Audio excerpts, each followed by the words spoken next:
Activist Arundhati Roy, जिनका भड़काऊ बयानों और विवादों से पुराना नाता रहा है, वो फिर एक बार चर्चा में तब आ गईं जब देश कोरोना संकट से जूझ रहा है और अरुंधति के लेक्चर को बीए इंग्लिश के तीसरे सेमेस्टर में डाल दिया गया है। लेखिका अरुंधति रॉय के लेक्चर कम सितंबर को पढ़ाए जाने पर विवाद खड़ा होता नजर आ रहा है, जो उन्होंने साल 2002 में दिया था और साल 2003 में पब्लिश हो गया था। लेक्चर में अरुंधति ने कहा था, भारत में जो कोई भी परमाणु बम, बड़े बांधों, कॉरपोरेट वैश्वीकरण, सांप्रदायिक हिंदू फासीवाद के बढ़ते खतरे पर अपने विचार रखता है, उसे सरकार एंटी नेशनल कह देती है। 20वीं सदी में राष्ट्रवाद की अवधारणा ही ज्यादातर नरसंहारों का कारण रही है, चाहे वो किसी भी तरह की रही हो।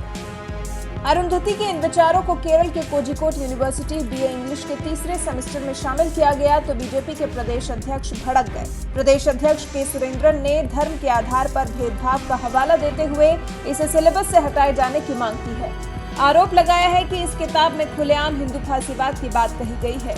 यूनिवर्सिटी ने अपने सिलेबस में जिहादी साहित्य को क्यों शामिल किया है? इसका मकसद कैंपस को धर्म के नाम पर बांटना है। सुरेंद्रन ने सीधा शिक्षा विभाग पर निशाना साधा है। फिर अरुंधति रॉय के लेक्चर को सिलेबस में शामिल करने वालों के खिलाफ देशद्रोह का मुकदमा दर्ज किए जाने की भी मांग की है।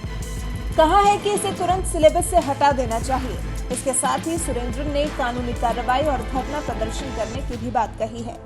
अब देखना दिलचस्प होगा कि बीजेपी प्रदेश अध्यक्ष के सुरेंद्रन के इस विरोध के बाद बीए इंग्लिश के सिलेबस में किसी तरह का बदलाव आता है या फिर इस बात से यूनिवर्सिटी को कोई फर्क ही नहीं पड़ता।